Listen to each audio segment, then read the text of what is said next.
તો ઊંચા કોરડા આવી બોટાદની બસો ને અહીંયા મહાલાભજીનું પણ આયોજન કરવામાં આવે છે અને બોટાદથી આ લોકો દર વર્ષે આવે છે. તો દર વર્ષે આ લોકો અહીંયા આવે છે બોટાદથી ઊંચા કોરડા. પહેલાં તો એમ કહેવામાં આવે છે કે પહેલાં બગડાણા આવે છે અને પછી અહીંયા પડવાના દિવસે અહીંયા આ લોકો અહીંયા આવે છે. અને પહેલાં ઘણી બધી વર્ષો પહેલાં બસો અહીંયા આવતી ને પહેલાં 100 200 એમ પણ ઘણી બધી બસો આવતી. પહેલાં અમે લોકો ગણવા પણ જતા અહીંયા ઊંચા કોરડા ને પહેલાં ઘણી બધી બસો આવતી ને આ લોકો અહીંયા મહાપ્રસાદનું પણ આયોજન કરવામાં આવે છે અને રાત્રે આ લોકો પ્રોગ્રામનું પણ આયોજન હોય છે. આવું બધું ઘણું બધું હોય છે. તો ઊંચા કોરડા અત્યારે આ લોકો અહીંયા આવેલા છે ને અત્યારે જો લાઈવ દર્શન કરી લેજો ચામુંડમાં. તો જય દ્વારકાથી જય માતાજી બધાને. તો આજે બોટાદથી આ લોકો અહીંયા આવેલા છે. એટલે કે પહેલાં તો ગુરુ પૂનમના દિવસે બગડાણા હોય છે ને પછી ગુરુ પૂનમના બીજા દિવસે એટલે કે પડવાના દિવસે અહીંયા આ લોકો અહીંયા આવે છે ને સાંજના ટાઈમે આવે છે. 3-4 વાગ્યા પછી અહીંયા આ લોકો આવવાનું શરૂ થઈ જાય છે ને આ લોકોનો અહીંયા રાત્રે કંઈક પ્રોગ્રામ ને એવું બધું હોય છે ને આયોજન હોય છે બધું ઘણું બધું. તો અત્યારે આ લોકો આવી ગયા છે ને અત્યારે જો રાસ ગરબાનું આયોજન કરેલું છે. અત્યારે આ બીજા દિવસે રાસ ગરબાનું આયોજન હોય છે ને મહાપ્રસાદનું આયોજન હોય છે એવું. ને આ લોકો જો બધું એના પહેરવેશ હોય છે આવું બધું અલગ અલગ. ને પહેલાં તો એમ કહેવામાં આવતું કે અહીંયા ઘણા લોકો પહેલાં વર્ષો પહેલાં ઘણી બસો પણ આવતી એમ. અહીંયા ટ્રાફિક એટલું થઈ જતું ને પહેલાં હામતું નહીં એમ. અમે લોકો તો પહેલાં નાના હતા ને ત્યારથી આ લોકો અહીંયા આવે છે. મને સાંભળે ને ત્યારથી આ લોકો અહીંયા આવે છે. પહેલાં તો કેટલા વર્ષોથી આવે તો મને પણ નથી ખબર, પણ ઘણા વર્ષોથી આ લોકો બોટાદથી અહીંયા આવે છે ને અહીંયા કંઈક મહાપ્રસાદનું આયોજન કરવામાં આવે છે ને ઘણી બધી ધજાઓ પણ આ લોકો ચડાવે છે ને એવું બધું આયોજન હોય છે. તો અત્યારે જો આ પહેલાં ગેટે અહીંયા અત્યારે આયોજન શરૂ થઈ ગયું છે આ લોકો અત્યારે. ને લાપસી સવારવા જાય છે ચામુંડમાંની ને અત્યારે અબીલ ગુલાલ ને એવું બધું ડીજે ને એવું આ લોકો લાવે છે ને એવું બધું આયોજન હોય છે આ લોકોનું. અહીંયા ઘણું બધું એવું આયોજન હોય છે ને રાત્રિનો પણ પ્રોગ્રામ હોય છે. ને અત્યારે જો આ લોકો ઉપર જાય છે ચામુંડમાના દર્શન કરવા માટે ને આપણે પણ જવાનું છે ચામુંડમાના દર્શન કરવા માટે. તો તમે પણ અમારી સાથે જોડાઈ રહો. જો કેવો શું પ્રોગ્રામ હોય છે આપણે જાણીએ. તો તમે પણ મારી સાથે જોડાયેલા રહેજો ને વિડીયોની અંદર પહેલી વાર આવ્યો તો લાઇક શેર અને સબસ્ક્રાઈબ કરતા રહેજો. આપણે પણ ઉપર જવાનું છે જોવા માટે, કેમ કે આ પહેલી જ વાર હું ઉપર જાઉં છું. કેમ કે ક્યારેય પણ આ લોકો આવે તો અમે લોકો નીચેથી જોઈ લઈએ, પણ આખરે પહેલી વાર આપણે બ્લોગ બનાવવા માટે જઈએ છીએ ઉપર. શું આયોજન હોય છે એ તમને સંપૂર્ણ માહિતી આગળ તમને મળતી રહી છે. તો બધાએ મારી સાથે બન્યા રહેજો. તો આપણે આવીએ છીએ મંદિરની ઉપર અત્યારે. ચામુંડમાના ધજા ચડે છે અત્યારે. તો બધાએ લાઇક શેર અને સબસ્ક્રાઈબ કરતા જજો ને કોમેન્ટમાં જય ચામુંડમાં લખતા જજો. તો ચામુંડમાની ધજાઓ ચડાવે છે આ લોકો ને અહીંયા રાસ ગરબાનું આયોજન થઈ ગયું છે. જો અત્યારે ઉપર આ લોકો આવી ગયા છે ને ઘણી બધી ધજાઓ ચડાવે છે. જો અત્યારે તો અત્યારે ચામુંડમાની ધજા ચડી રહી છે. તો કોમેન્ટમાં જય ચામુંડમાં લખતા જજો ને અહીંયા ઘણું બધું આયોજન કરવામાં આવેલું છે. અત્યારે જો રાસ ગરબાનું આયોજન કરેલું છે ને બધું આવું કંઈક બધી ધજાઓ ચડાવવાનું ને એવું બધું આ લોકોનું પહેલેથી પ્રથા છે. એવી બધી પહેલેથી ઘણા વર્ષો પહેલાંથી આ લોકો અહીંયા આવે છે અને રાસ ગરબાને એવું લે છે અને મહાપ્રસાદનું આયોજન હોય છે ને એવું બધું હોય છે.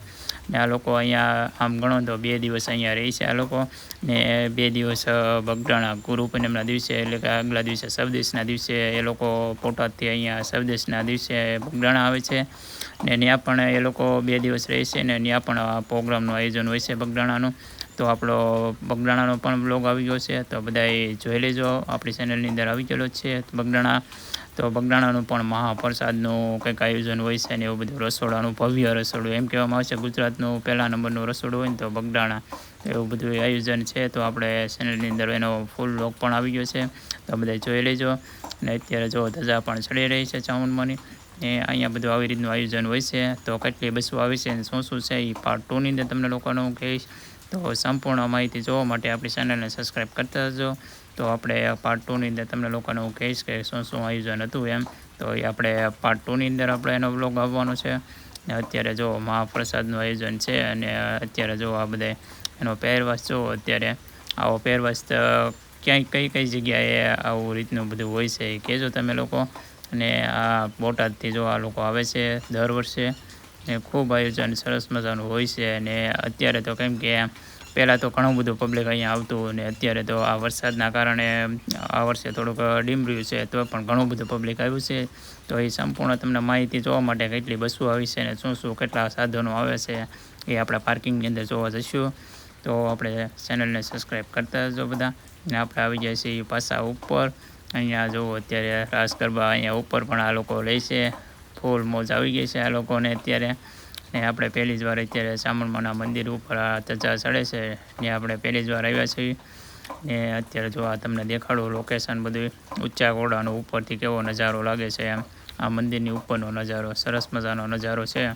તો કોમેન્ટમાં જય ચામુંડામાં લખવાનું ભૂલશો નહીં કોઈ. તો બધા ચામુંડામાં જય કોમેન્ટમાં લખતા હતો ચામુંડામાં એમ.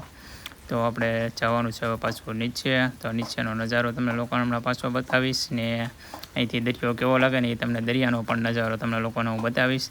તો કન્ટિન્યુ બિના રહેજો. તો જુઓ અત્યારે તમને લોકોને સંપૂર્ણ લોકેશન બતાવી રહ્યો છું. અત્યારે અહીંયા ઊંચા કોડાની ઉપરનું બધું લોકેશન, દરિયાનું લોકેશન જો સરસ મજાનું લોકેશન આવે છે દરિયાનું. અહીંથી તમને દરિયાના પણ તમને લોકેશન બતાવી દઉં. અહીંયા ઉપર ચડો ને એટલે ઉપરથી તમને સંપૂર્ણ કાળિયાબીના કોઠા અને સંપૂર્ણ. તો હવે જવાનું છે મંદિરે. તો બધા દર્શન કરી લેજો અહીંયા કાંડિયા ત્રિશુળના. એમ કહેવામાં આવે છે કે અહીંયા ભાગશાળી હોય લોકોને દર્શન થાય છે કાંડિયા ત્રિશુળના. તો બધા દર્શન કરી લેજો. ને હવે જવાનું છે આપણે ચામુંડાના દર્શન કરવા માટે. તો કન્ટિન્યુ બિના રહેજો બ્લોગની અંદર.